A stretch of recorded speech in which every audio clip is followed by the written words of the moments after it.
Ich bin ich.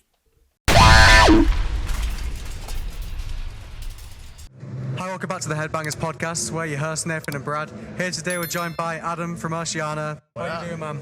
Good. I forgot I got the thing here, so... Are you waiting for the mic to slide? I'm doing well. We just finished playing. It was cool. There's wine. I don't drink much, but they served us some wine tonight, so I'm pretty fucking good. Now the party begins. Yeah, how did you find your set then? Like, was it what you expected it to be? Like, I came in with no expectations. you guys killed it, by the way. Thanks. It actually was... For no expectations, it exceeded having no expectations, if that even makes sense.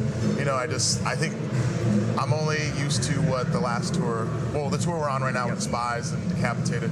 So that scale, I figured it'd probably be a little wilder than that. But beyond that, I was like, we'll see. But then it was like, all right, this is a proper festival. Yeah, you guys woke people up, because obviously you guys were early on, and like as soon as you guys came, I was like, whoa. Yeah, I definitely.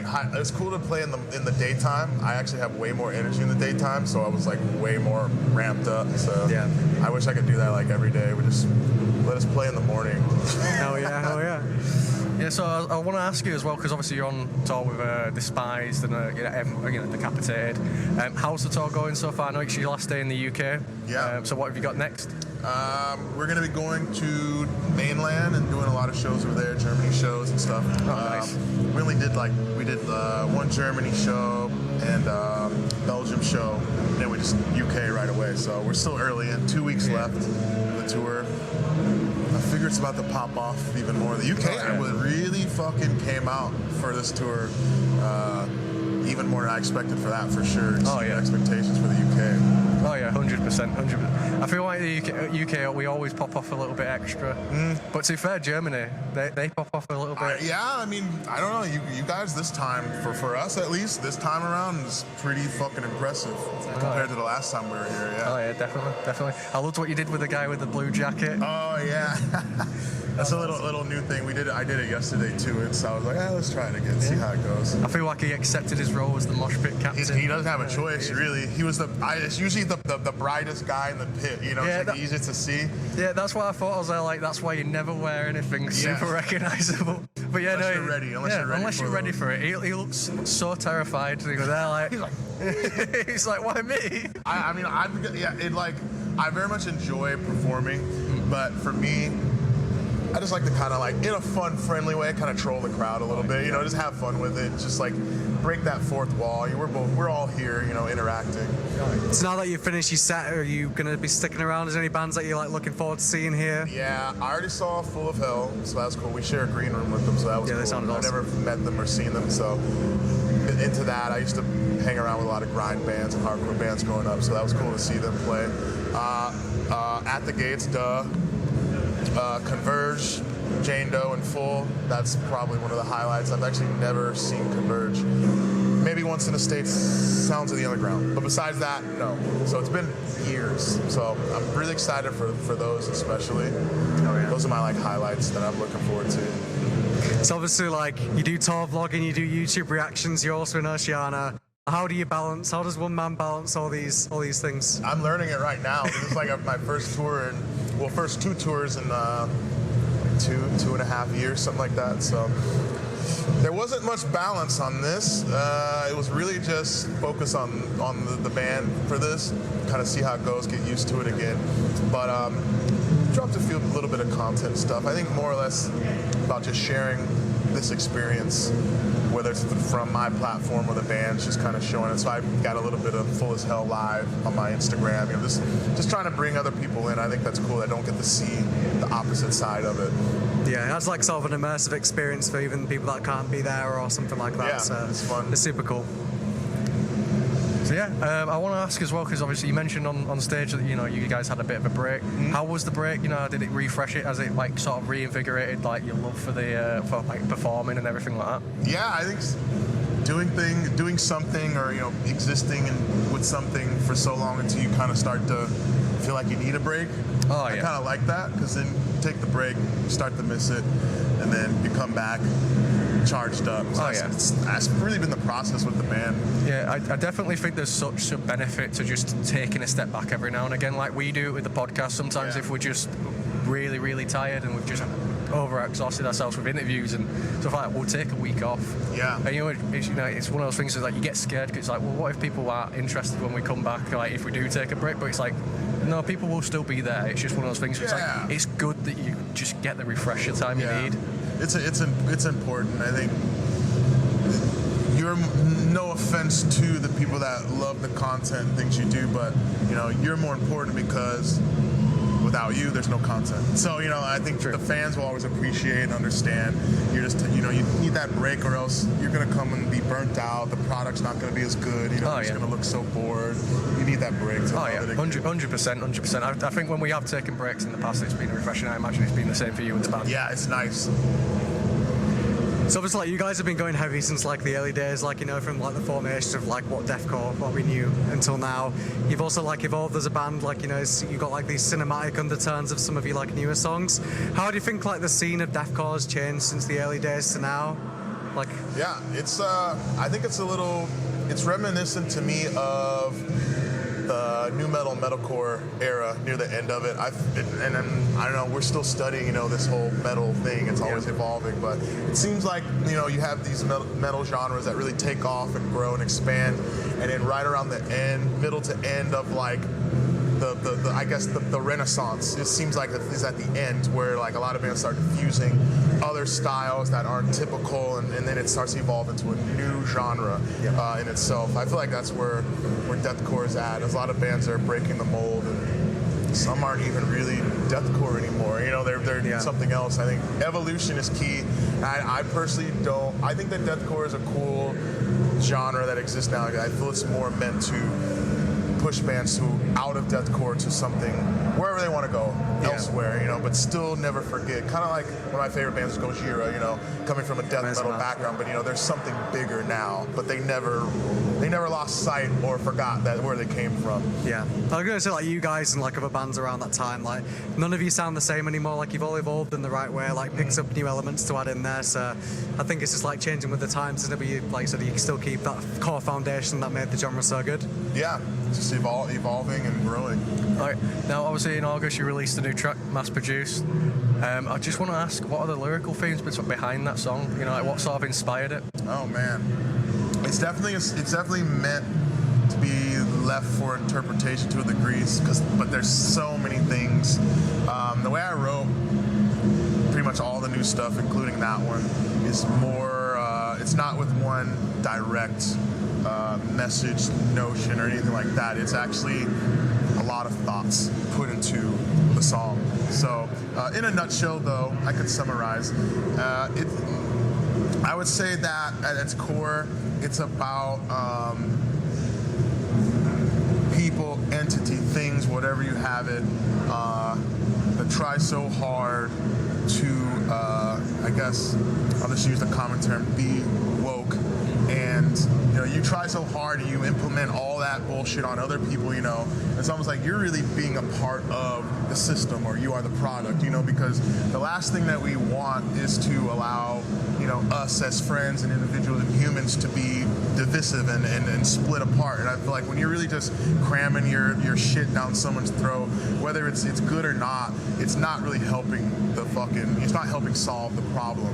You're just harking on people because they don't agree with you, or you want them to see what they see. I feel like that in itself is you're part of the machine. You're part of not the problem, but it's an issue, because we need to be having conversations more and understanding people, not pushing beliefs, whether it be political, religious. Just even if I think I believe in aliens, I'm not going to force you to believe that.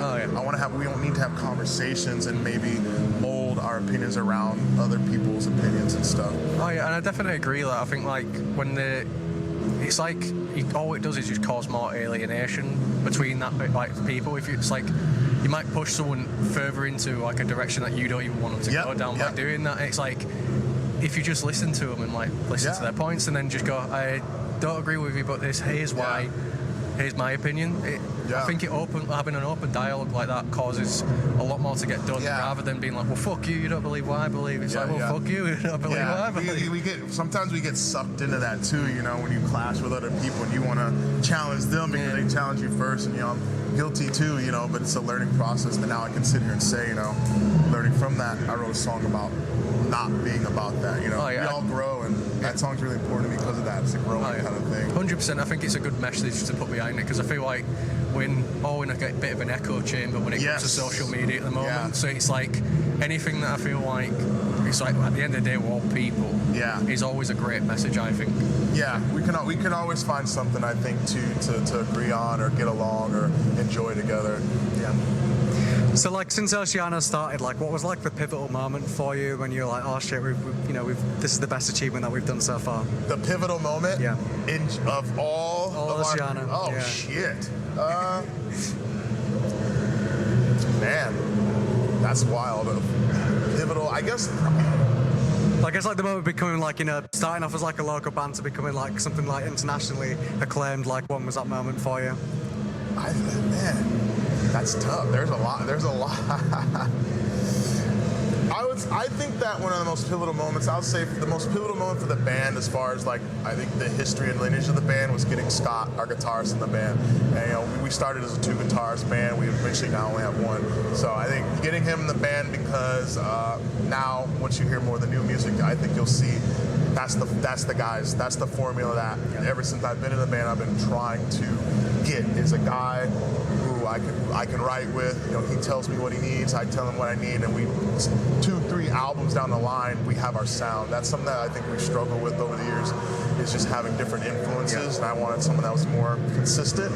And I think finally we're here, so this next stuff that we're releasing, I feel is like, it's finally Oceano incarnate in its purest form. So I feel like you've got your secret formula now. Yes, Scott and I are we're already writing for whatever, another EP, another album already. We're flying now, so It's awesome. Yeah, I also want to ask, like, obviously, you know, being a band that's been going, you know, a couple years, like, what's been like the biggest lesson you've learned in that time, like that younger bands you feel like might learn from? Oh man, these are great questions, by the way. Hey, we do our research, and we make sure we always make. On point. Yeah.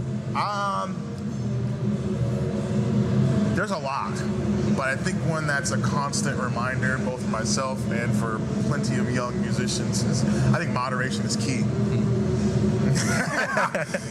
You know, we were just talking about it in the back. I feel like with especially as you grow bigger and bigger, you know, and in any industry, especially like in entertainment, you're presented with a lot of temptations, and they're not always bad temptations, but they become bad when it's excess. You know, this drinking, women, you know, it's all it comes, or guys if you're a female, you know, entertainer, you know, whatever it is, like all that stuff will come to you, and I feel that it's not wrong to indulge, but it's how much you indulge, because I think overindulging will take away the whole reason why you're getting that. You know, it'll take away the rewards and all those things that you enjoy when the whole focus is the craft. I feel like if you lose sight of the craft and you focus more on all the fun and the other bullshit, you're gonna, you know, we've seen it time and time again. You know? Yeah, I feel like that speaks true to me because over the years I've massively calmed down, and like it's got to the point where I'm thinking about going like straight edge next year and shit like that, like proper cutting down on everything, because it's like I've done it so many years. It's like it comes to the point where it's, do I feel like I need this, or is it actually a problem? Yeah, like, there's nothing wrong with it, but you know, when I saw there was wine here and we were getting ready for an interview, that changed the whole plan. I was like, oh, well, I'll grab some wine and hang with the boys, but otherwise I was just gonna mind my business and fuck off, you know? So yeah, I think on tour especially, for me, I find the fun things that are not necessarily always good in excess, I like to kind of celebrate and use those things in moderation for special moments, you know, like an interview. Oh yeah, definitely. Or, you know, hanging out, going out to, you know, an outing with friends, you know, and things like that. Yeah, I think that's like the most important thing. It's like, it's that old saying, everything is good in moderation. Yes. But sometimes people just leave that to the side, and it's like, I've seen so many musicians where it's like they're like, oh yeah, the entire tour was just so hungover, and you're like, it's like that sounds like hell. Hey, I've fucking been there, okay? Two of the bands that I learned to drink from and party on tour. This band, they're called Catalepsy. If you haven't heard them, check them out. It's a very old deathcore band. And then Within the Ruins, those two bands taught me how to party, and so even now, like it's just almost like it's an instinctual kind of switch. You know, it's like, oh, if you're drinking and you were drinking, I mean, we're off the bottles, boys. We're going wild, you know. But see, that where you got to kind of turn it down a little bit. Because I will go. If you challenge me to chug right now, I would go. You know. So would be good content, but no, yeah, I completely agree with that. Yeah, I think like definitely keep it moderated, but you know, I think you can let yourself go every so often. You know, just like have a good time, good to like get a little especially for like Damnation. You know. Yeah, for sure. But yeah, so what have you thought of Damnation so far? Then, like, how has it been as a festival for you? Impressive. I walked in shirtless with a fucking, barely was a blanket of sorts around me, scoped around, you know, before doors open. This is for serious. You know, I saw the layout, but actually getting here, I didn't realize how big the stages were. And then I was like, it's pretty fucking cool. It's pretty goddamn impressive, I'd say. Awesome. Well, yeah, thank you so much for joining us, and we loved your set. It was heavy as fuck as we imagined it to be. My fucking, can we show this? Yeah. I don't know if you can see. I bruised my hand. I was so riled up. I fucking punched the stage. But yeah, it's been great having you on, man. I've been a massive fan of Oceano for years now, so yeah, it's been a dream actually being able to talk to you. Yeah, I appreciate you having me. No worries, thank you.